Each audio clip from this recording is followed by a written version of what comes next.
Hi all, I'm Austin, and these are my animals. And today's animals are going to be the original 1980s Ewok action figures from Kenner's Star Wars line. The Ewoks debuted in 1983 as the fuzzy, adorable creatures that save the day, defeat the Rebel Alliance, and conquer the Empire in Star Wars. Since the Star Wars films have come out, there have been lots and lots of merchandise of the Ewoks. And, they're just so marketable, right? They're like killer space teddy bears that kind of blend fantasy and sci-fi together. Like, what's not to love? They're cute, they're cool, but the Ewoks were a little controversial when they came out. And I thought today I would just, because I do have all the original vintage Ewoks. I've completed a full set. So I thought I'd just talk about some of the figures and a little bit of the interesting history behind them all. Um, just looking at the original Wicked here, like, what kid in the 80s wouldn't want that? Or what kid's grandma wouldn't buy that for him? Because they're just so adorable. The Ewoks were perhaps one of the earliest examples of a licensee significantly affecting the plot of a movie.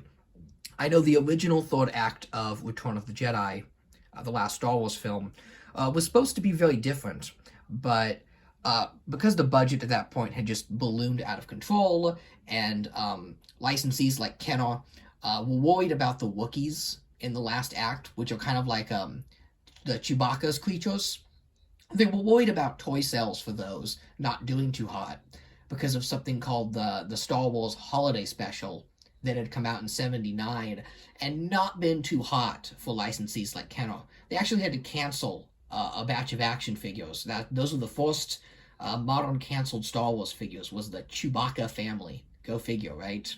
But as soon as it was Joe Johnston, I believe, that had the idea of cutting the Wookiees in half, literally cutting the costumes in half and making them killer teddy bears, that Kenner just lit up and saw licensing potential like never before. Like, they had done very well with Star Wars at this point. They were going on to their, what, fifth or sixth year of Star Wars toys, because Star Wars didn't just sell during years where the movies came out. They sold in between as a hot toy seller. So when they saw not only a new type of figure, but a new type of alien figure that would appeal to parents, because moms and grandmas really loved the Ewoks, they saw marketing gold. And it would be Kenner that would create a lot of the Ewok lore and storyline for these characters, if that makes any sense, that would later be used in the cartoon a few years later. The Ewoks cartoon didn't come out till '85, so that's 2 years after Return of the Jedi. But starting from the beginning here, let's look at the first Ewok that came out, and that is Chief Chopper. Look at him. Chief Chopper is the leader of the Ewoks, kind of the head of what they call the Ewok village, which is called Bright Tree Village. I know that because I know too much about these guys. And for a lot of kids, I know he was the first Ewok they got. He's a really great figure that I think captures the character very well. Chief Chopper can be seen in the movie pretty clearly. He's the one that's sitting in the big throne that they put 3PO on. He's also dancing with the rebels at the end of the movie. I note that because some of these Ewoks, they are so hard to find in the film. You'll see soon. But they did a really great job sculpting his fur. I actually love his accessory more than the figure. Look at that great Ewok staff. That is one of Kenner's best accessories. It is beautiful. What's interesting about Chief Chopper is Kenner did not want to spoil the Ewoks. They felt like they would be a nice surprise at the end of the movie. So they held back most of the Ewok merchandise another year. 1984, 1 year after Jedi, and it was still playing in theaters, by the way. This movie played in the theater for like a year and a half. 84 would be the Ewok Christmas. So 83, they just had Chief Chopper and another Ewok I'm going to get to. And they actually blacked them out on the back of the packaging. Like where the collect them all would be, would show the different Ewoks. That was scribbled out, and you couldn't see who those characters were because they wanted to make them a mystery. And I'm sure the kids that did find this figure before they saw the movie were just blown away. Like, what is this? Why is there like a space animal in Star Wars? But you know, they're great alien designs, and I think the reason there's so many Ewoks is that Kenner knew, like how the Cantina aliens carried the cells of Star Wars toys, and the bounty hunters carried the cells of The Empire Strikes Back, that the Ewoks would really be the cash cow of Return of the Jedi. That didn't quite end up living as they thought it would, but we'll get there. The next Ewok released in the first year was Logray the Medicine Man. Logray is kind of like the shaman healer of the Ewoks. And he's a bit more untraditional than the rest of the Ewoks because he doesn't have a hood. I mean, he doesn't have like a cowl. He just has this bone hat, which in the Ewoks cartoon is explained that this hat can only be worn by the shaman, or what they call the wizard of the tribe that casts magic. Yeah, there's all sorts of Ewok lore, but it's a really great headdress. Again, the staff is fantastic. They did a wonderful job replicating that prop. And he was also a good choice because he's a bit more untraditional than the other Ewoks. A lot of them do just they kind of blend together. They're just kind of all these hooded teddy bears that group together. But Logray was very distinct looking because he's taller than the other Ewoks and he's got that unique hat.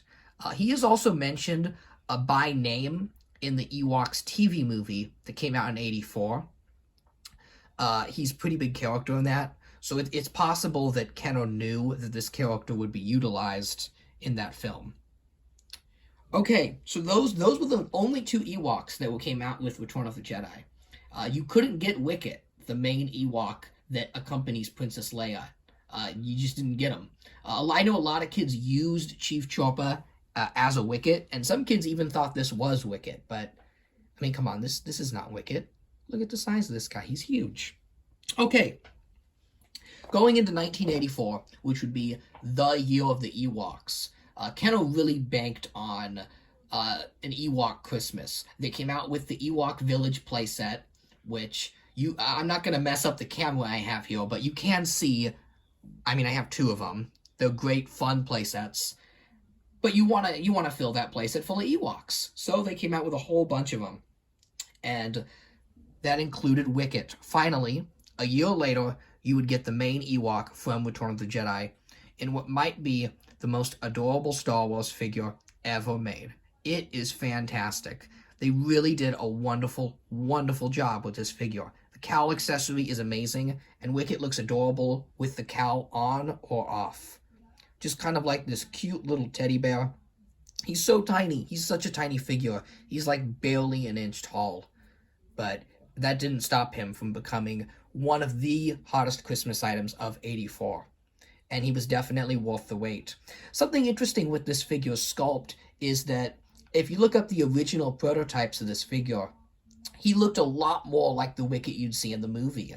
He kind of had a very exaggerated triple chin and big bushy eyebrows, which is on the costume. But for the final sculpt, we have this teddy bear-like design that's a bit more cutesy. What's interesting with that is that there is actually a memo from Kenner that fans found that outlined that Kenner knew that Wicket was going to get his own TV show, the Ewoks cartoon, as well as the made-for-TV movie. So they had the sculpt altered to be less movie accurate and more stylized to look like the cartoon. That might be one of the only examples I can think of where the sculpt was downgraded because of a cross-promotion. But I do understand why. I think these were intended to not only be action figures from Return of the Jedi, but also be the action figures for the Ewoks cartoon. Now, there was an Ewoks cartoon line, but most of it went unreleased. They didn't even release the main Ewoks. They only came out with the Duloks, which were the bad guys. And I think the reasoning behind that was they wanted kids to own these Ewoks, so when the animated show came around, they just had to buy the bad guys to their collection. Now, I'm not going to talk about it in this video, but 1984 also saw the debut of the Wicket the Ewok figure line, which is actually not, it's kind of not connected to the Star Wars figure line, but it is, if that makes any sense. The point is, it was a goals-oriented action figure line that was more around dollhouse play. They all the same size as the Kenner figures, and now they are considered part of the classic Kenner line. But back in the day, they used to be pretty worthless because people just considered it a one-off. But I will make my own video on that line. I think there's so much to talk about with those figures that I could talk for an hour on those. No joke. They're fantastic. But that line did include a lot of the female Ewok characters from the TV show, as opposed to these ones. Okay, up next is Teebo. Teebo is the warrior Ewok that is also seen pretty clearly in Return of the Jedi. You can't miss him because of his stripe pattern and his great animal hat head. It's kind of like the deal of a boar that he killed. He's got an axe, and he's just a hardcore dude. Look at this guy. That's a warrior right there. But like Wicket, there is a little bit more to his backstory that makes this figure pretty interesting. I mentioned before that the Ewoks all wear cowls, and Logray wears this hat because he's the shaman or wizard of the group. Well, the TV show decided to really change Teebo's backstory. Instead of having him as a bloodlust warrior, like he's depicted in Return of the Jedi, complete with battle horn and axe, they actually have Teebo as Logray's apprentice, and he's training to be the next shaman. That's why he wears this hat. It's a bit of a retcon there, but I think it was done to make the Ewoks seem a little less violent. Also worth noting, like Wicket, Teebo had an original head sculpt that was much more accurate to the movie, that featured his mouth mid-screaming. It was kind of an open mouth. And Lucasfilm did not like that because they felt, again, it was too violent for the Ewoks. Even though the bounty hunters and the Cantina aliens had some pretty nasty and ruthless designs, they just knew that this was a property that would sell a cartoon, and even that goals line I mentioned, this was being positioned as a property for younger Star Wars fans, as kind of a gateway into Star Wars collecting. Okay, what else do I have here? Oh, before we move on to the next year of Ewoks, the next batch, let's talk about some other ones I have. Look at this. So I mentioned Chief Chopper, and I should have mentioned this when I was talking about Chief Chopper, but oh well. There is a significant variant of Chopper. I don't know if you can notice, but his eyes are a little different, and the fur color is completely different. This is known as the gray Chopper, and this is known as the white Chopper. I prefer the solid white one, just because it looks more interesting on a shelf. I think the gray one looks a little faded, and he kind of blends in with the other Ewoks. But both are pretty common to find. Just type in Chief Chopper and just look through a bunch, because he's an easy-to-get figure, and you'll find one. Some people know what the white one is, and they'll charge a little more. But if you know where you're looking, you'll find it. I found this one in a flea market for $5, so go figure. Just going to scoot the camera here so I can display more Ewoks. Oh, and real quick, talking about the value here. All four of the original Ewoks that first came out were relatively cheap to get for many years. Now, that is still the case with Chopper, Logray, and Teebo. They're really, really cheap on the secondary market, and they made so many of them. I find them at thrift stores and flea markets all the time. Like, look at this. Look at this Logray I found. Look at this sad dude. I found him in a flea market for $1. Rescued the poor guy. And you'll find these naked Ewoks everywhere. This one here, this was a Teebo I found that was just completely stripped. And believe it or not, the modern Teebo accessories fit on the vintage one. So if you find a vintage Teebo and you need some gear, just buy the new one that came out at Walmart. The accessories will work fine. Okay, and then Wicket. For some reason, Wicket went from being like one of the cheapest Star Wars figures to one of the most expensive overnight. I don't know why this figure is so expensive now, because they made a lot of him. He's not a rare figure, but he's like $60 to $70 on eBay in the secondary market, which is crazy. It's way overpriced. Don't pay that. Just look for Star Wars toy lots and toy conventions. You will find one. There's so many out there. Okay, so the next Ewok. So if you'll notice, these first four Ewoks are all pretty important characters. They all have significant roles in the movie and the animated show. And if you're looking for the next Ewok to make, the logical step would be Poplu. Now, this is Poplu. You'll notice he's the first one here I don't have that. I have that's incomplete. And that's because his hood can be quite difficult to get on the secondary market. Now, Poplu has a very pivotal role in the movie. He is the Ewok that rides the speeder bike from the Biker Scout and screams. So, a very iconic moment and a fun moment to play with toys. So, Kenner knew exactly what they were doing with this guy. If you look at his head sculpt, it's really, really wonderful. They made him look very different than the other Ewoks. I love his kind of big dorky ears, and he's got like these big lips, interesting mouth, and he's a different color than the other Ewoks, so he stands out in a collection. Just another solid, great job, and a fantastic figure. Now, he was released as part of the Return of the Jedi line, but in limited quantities, and he was a little difficult to find back in the day. So Kenner re-released him on a Power of the Force card, and Power of the Force was the last line of Star Wars that wasn't connected to any movie. That line has its own mythical status, and unfortunately because of this, Poplu can be a little difficult to get on the aftermarket. He's actually gone down a lot, which is good. He used to be a $100 figure. Now I see him go for 30 to 40 bucks. With his hood, you can get him for about 60, which is not that bad, considering he was a later Ewok. It's interesting that Wicked is now worth more than Poplu. I would have never guessed that back in the day, but, you know, collecting, it happens. Okay, up next was Lumat. And this is where the Ewok, the last three Ewok choices, they boggle the mind. They really do. I don't really know what I'm looking at with these last three Ewoks, I'll be honest. The best explanation I read was on the Star Wars Collector Archive, an amazing resource for Star Wars collecting, and that was that Kenner made a lot of their Star Wars figures based on black and white publicity stills, not in color. This is why the Cantina aliens kind of had funky and goofy colors going on.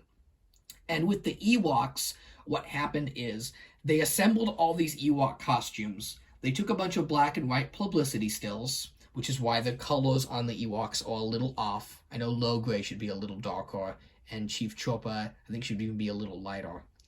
But they assembled all these costumes, they took these photos, they sent them to Kenner, and then when they filmed Return of the Jedi, they reassembled the Ewoks differently. Because they all look the same, they switched cowls and costumes a lot. And if you watch Return of the Jedi, you'll even notice this. The one scene that does it best is when the two Ewoks are helping Chewbacca take the AT-ST. They kind of do the Tarzan swing. You know that moment. It's iconic. Anyways, the two Ewoks swing and yell and jump in the Imperial ship. And then we cut to them inside the Imperial ship, except it's clearly two different Ewoks. Entirely different Ewoks. So they got a little confused on set. And I think these last three Ewoks are a mishmash of multiple Ewoks together. So this is Lumat, and he is an archer Ewok. And he's sculpted in a really interesting pose. I love that he's drawing back his bow. At this point in the game, they had already made 4 Ewoks. Even more if you had the Girls collection. So they had to think of a way to sell these Ewoks again for another Christmas. And by including a bow in this position, they made another interesting figure. Now, you'll notice I don't have the bow with the hood. Those can be quite expensive on the secondary market because kids lost them. It was a very fragile accessory. But I love the sculpt. I love how mean he looks. This is definitely an Ewok that is shooting to kill. No mercy from this guy. And he's also at a point in the line where Kenner was really evolving and sculpting their figures in positions where they were holding things and pre-posed. Action figures as a whole, going towards the 90s, they started sculpting them less in the boring standing still pose and more in action poses that kind of peaked with Spawn, where the figures are like mid-jumping or crouching and doing crazy stuff. This is kind of where it started. A great, interesting figure. Like Poplu, Lumat was released on a Return of the Jedi card, but proved to be difficult to find. So Kenner did re-release him on a Power of the Force card, which makes this figure a little more collectible, but not too much. I'll be honest, this guy can be found for cheap if you know where to look. He's not always available, he doesn't show up often, but when he does, it's never a lot of money. I see them go for 25 to 30 bucks all the time, which is not that bad at all for an Ewok that adds a lot of variety to a collection. You're not going to find this guy at a flea market or even an antique store because they made so little of him, but he's just not worth a lot of money. Okay, the last two Ewoks. Are you ready? These are the final two that were released exclusively in Power of the Force for Christmas '85. By '85, the Ewoks cartoon and comic book was in full swing, and the second TV movie had come out, which would make you think we'd be at the height of Ewok collecting. But in reality, it had really died by then. Ewoks peaked in '84, and by the time the TV show had come out, it was just way too late. Kids had too many Ewoks in their collection, and a third Christmas with these little guys was just never gonna fly. And it's really a shame, because '85 got us a lot of great Ewok stuff. They made the Duloks, which were the bad guys, and I don't have any of them, because they're also quite expensive, but when I do get them, don't worry, I'll talk about them here. And they even made the Ewok Battle Wagon, which was a fantastic and fun vehicle that I do have, and I will talk about, and is modeled exactly like the TV show. It looks just like the one from the show. They did a wonderful job with it. But as for the last two Ewoks, they were strange picks. There are two Ewoks that we don't really know who or what or where they are. Okay, first up is Rhombus. Rhombus is my favorite Ewok. I'm just gonna say it. I love this little dude.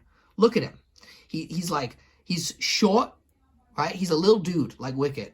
He's not one of the big Ewoks, but he's like beefy. This guy's got some serious muscle. And look, he's got these little, like, buck teeth. Like, he's so adorable, but you know at the same time, he will kill you. No question. Like, this guy has, like, taken out so many Imperial officers. He's just so cool, and I love him. And like Poplu, he's in a different color, so he adds a lot of variety to the Ewok collection. I wish he was a common Ewok. I would love to just get 100 of these guys and put them all together, just because he's such a warrior Ewok. Like, look at that guy. But Rhombus is really tough to get on the aftermarket. He doesn't pop up often, and when he does, even without his hood, he goes for over 100 every time. Oh my goodness. Now, I have lucked out with this guy. I have found two of them in amazing lots. This is the first one that my dad found for me. God bless him. He found him in an Ewok Village lot for an amazing price. And I was able not only to get an Ewok Village, but a Rhombus as well. So, thank you, Dad. Fantastic. And the second Rhombus, and I'm going to kind of reach over here and grab it, is kind of like the creme de la creme of my Ewok collection. And that is my carded Rhombus from 1985.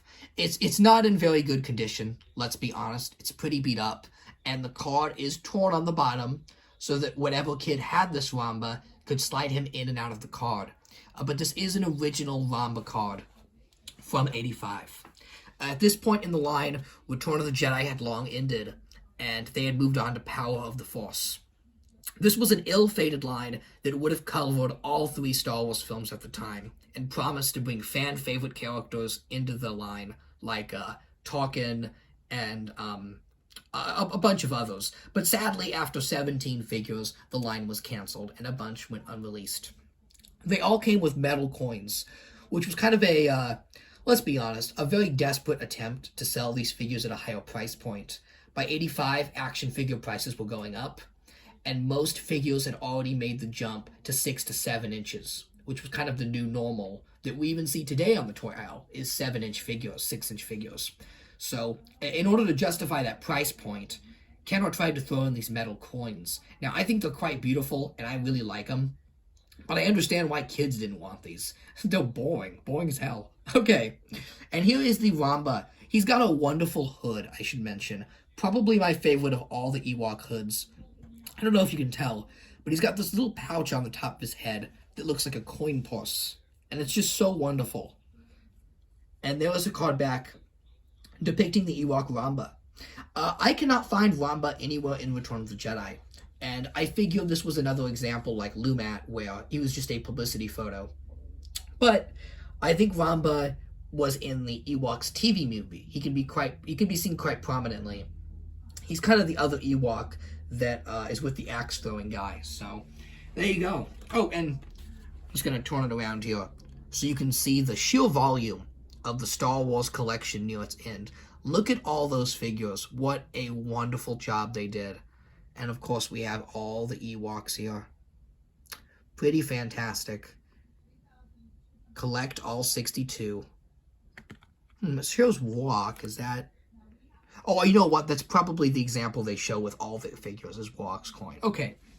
Anyways, one other thing I want to talk about before we move on to our last Ewok, which you kind of already got a preview of, is Poplu's card back. Now, I don't own a carded Poplu, but I do have the re-release they did, the modern one, which is it's a great figure, nicely articulated Ewok. And the card back is an exact replica of the vintage one. And what do you notice about this? This is not Poplu. So Poplu's card back quite infamously featured Ramba. It's another shot of Ramba. You can clearly see the coin purse thing on the top of his head. So, again, it goes to show you that the Ewoks confused everybody. They all just look so similar, and there's so many of them, that many times in the toy line, Ewoks given the wrong name, accessory, or hood. It happens a lot in the line, trust me. And if you stick with this channel, as I talk about more Ewoks, it will be a coming theme, that they just don't know any of their names or anything. Which is fine, I get it. Okay, the last Ewok of the line, and perhaps one of the most interesting, is Ewok. Now, who the heck is this? It's a great question. No one seems to know for sure who Ewok is. I've looked everywhere for this Ewok, and I can't find any information. There are some Ewoks that people claim as Ewok, but I don't think any of them are a match. You can Google it and look at all the photos, but I just couldn't find this Ewok. And I have a feeling it might just be an original Kenner creation, with just a name that was picked by Lucasfilm. Like Lumat, Ewok is another archer and is sculpted in a great position. Ewok is kind of leaning, and if you take the hood off, you can see that Ewok's head is tilted, like a bow is about to be fired, like someone's about to be killed. And something interesting with Ewok is I was talking about this figure with my dad, who owned this figure, and he mentioned that when he played with Star Wars, he had always assumed that Ewok was a female Ewok, a kind of Amazonian warrior, and that the Ewoks, would have female warriors. I mean, why not? And I think there might actually be something to this. The Ewok cartoon had a lot of Ewok warrior women. The women wore a lot of the brute force in the cartoon, which was pretty cool to see. And they even had a lot of archers. And a female Ewok would definitely give a little bit of diversity to the line, as well as appeal to girls. And the Ewok cartoon was a huge success with the female audience. Again, I will talk about it here, but there was a second line of Ewok figures that was squarely aimed at the girls' market. They kind of had the Ewoks in a family home with a mother and a baby, and it's a really great set. And just looking at Ewok's figure here, she does kind of have an hourglass shape. I do see it. I definitely do see it. I mean, look at the thighs. Do you see it? Am I crazy? I looked it up online, and there were other people with this theory as well, so I'm not completely insane.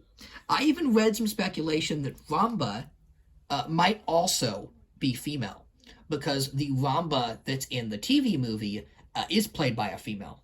And I guess a lot of the Ewoks were played by girls as well. So, who knows? Maybe they both are. Maybe these are two female Amazon warrior Ewok women. I don't know. I just think it's fun and it makes the line a little more interesting. I mean, in the cartoon, Wicked always seemed to reject Princess Nisa and Valani, the two Ewok girls that loved him, because he wanted a warrior Ewok. So, there is Ewok, one of my favorite Ewok sculpts. Again, a very dynamic pose that was unlike anything the line had seen at this point. Just compare Chopper to Walk, and you can see how quickly the line evolved and how advanced the sculpting was getting. It's really fantastic. And I should also note that I don't have all of the accessories with this Ewok. He or she is supposed to have a bandolier with arrows that slings here. You can see a mark where that would go. And a really fantastic and wonderful, wonderful figure. Ewok and Rhombus were the last two released, and were extremely difficult to find at retail, and sadly makes them the most desirable of all the Ewoks. I mentioned you couldn't get Rhombus for under $100, and for Ewok, oof, are you ready for these prices? Getting a Ewok loose is gonna at least cost you around $200 and up. No joke, seriously. I've seen a Ewok without the hood sell for like $180. And the hood itself, do you see this little hood? This little thing here? This hood goes for $120 and up. Seriously, I'm not kidding. It's insane. Just buy a reproduction, no joke, for the hood. Now, unfortunately, some of the rare Ewoks don't have reproduction figures, which is really a shame. But again, here are my tips. Don't pay retail price and look in figure lots. You will find them. They are out there. I did not pay these prices for these figures. I would never. And the Ewok figure was another amazing discovery by my dad, who just looks through toy lots all day and finds the most amazing stuff. He found me two lots. One was just the Ewok. I think I paid about $40 for this figure. It's a lot of money for a little plastic teddy bear, but given what this figure goes for on the aftermarket, I did not hesitate. I just bought it. And the reason you'll see these figures go for around 30 to 40 bucks, very rarely you have to look, is because a lot of people think it's this one. They get it really confused. But there's at least, there's such a difference between these two. No joke, it's like $150. So always look and check. You will find them. They are out there. And then the hood was found by my dad in another lot. It was part of an Ewok village, and it was on another Ewok. Something interesting with these Ewoks is the hoods often got switched around by kids. So you'll see a Wicket wearing a Rhombus hood, or Rhombus wearing a Ewok hood all the time. And those are worth looking at as well, because most times than not, the hood is worth double the Ewok figure. It's crazy. The prices on these figures are nuts. I used to collect Ewoks back in the early 2000s because they were the butt of every Star Wars joke. Nobody liked these guys, nobody. And now Ewoks are it. They're so popular. I think that has to do with the TV show being on Disney Plus now. The Ewoks are fantastic in the movie, and they're a fun ending for Star Wars, but the TV show is really good, and I like it. I like old cartoons. It adds a lot of lore and story for the Ewoks, so a super fun classic set of figures. Really just an iconic classic. I love a lot of the modern Ewoks. Some of the modern Ewok figures I think are better than these ones, but come on, look at these guys. They're so iconic. The bright colors, the fun, chunky sculpts. I love the little cupped hands. Kind of makes me think of like Playmobil or Lego. They're just fantastic, and they're great toys. I mean, these figures, a lot of them were very played with. And, I mean, look at Lumat's leg here. But you know what? Some kid loved this Lumat, and I absolutely love that. Okay, finally, the honorable mentions. I have a couple of extras here I want to talk about. The first two are these Ewok bootlegs. These are unlicensed Ewok bootlegs from Mexico from the mid-'80s. These are basically just simple resin casts. They just took the entire figure and cast it out of resin so they could sell it for a couple bucks at a flea market. I think these are so charming and wonderful. I love the solid color. They almost look like a work of art. And I love that they are sculpted with the accessories on them. The hoods are stuck to the figure, so you can't lose them. I mean, this Lumat is always going to have his hood. These were some of the first Ewoks I got when I started getting back into collecting. And I scored this lot for $12. And I was so happy because I had a Lumat, which was a figure that I had never previously owned. Even when my first get around with action figure collecting in the 2000s. I had a lot of the Ewoks, but I never had this figure. He was always like one of the, you know, the golden geese can't get. Because like I mentioned, he used to be worth a lot of money. He used to be a $50 figure. Now he's like pennies on the dollar. It's crazy. Okay, final honorable mention. 1990, Star Wars had been pretty much dead. Ewoks were still on the shelf in Europe and Spain, where they continue to be popular. That's another thing I should talk about is, boy, the foreign market for Ewoks was huge. These guys were so popular in the late 80s in other countries than America. So you oftentimes, some of these rarer figures like Ewok, you will see on non-US cardbacks. Just because Star Wars lagged as a whole, where the United States kind of had Star Wars mania, late 70s, early 80s, and then the rest of the world got into it in the late 80s. Okay, final figure. 1990, Just Toys released the Wicked Bendham. Yep. Look at this little dude. Okay, so the Bendham figures don't exactly have the best sculpts. Wicked looks terrifying, let's be honest. But you know what? They're just so fun. They're like these little like dog toys that you can move around. And you know what?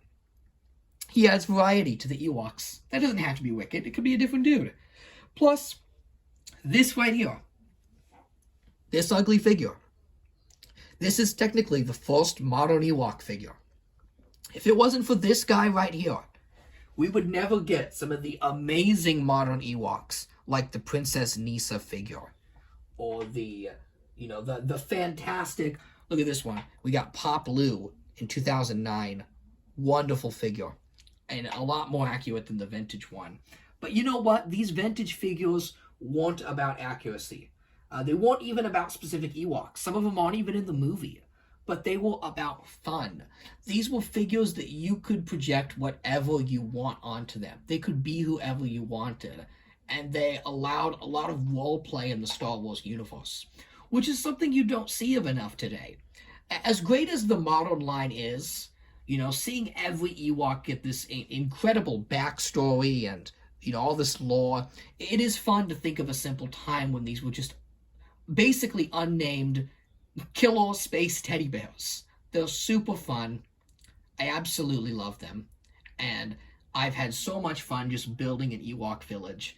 And assembling the set is, you know, it's fun, but it's a little sad in a way. The last one I got was Walk, which, you know, the most difficult to get.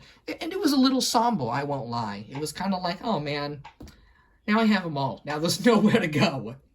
But, you know, I'll get more of them. I'll get all their accessories. Hunting down some of these accessories is going to be, oh my god, it's going to be a nightmare. I won't lie. Like, Wicked's staff I know is expensive, and Walk's bow costs a fortune, so, you know. Or maybe I'll just buy reproductions. Who cares? Can't tell the difference. Again, if you want these guys, don't pay the aftermarket prices. They're crazy. You can get them for cheap. You just got to go out there and get hunting. Okay. Oh my god, we're at 40 minutes now. That is enough rambling and ranting about plastic teddy bears that came out 40 years ago. But, you know, Ewoks. We are the Ewoks. We are the spirits of the forest moon. Okay, bye.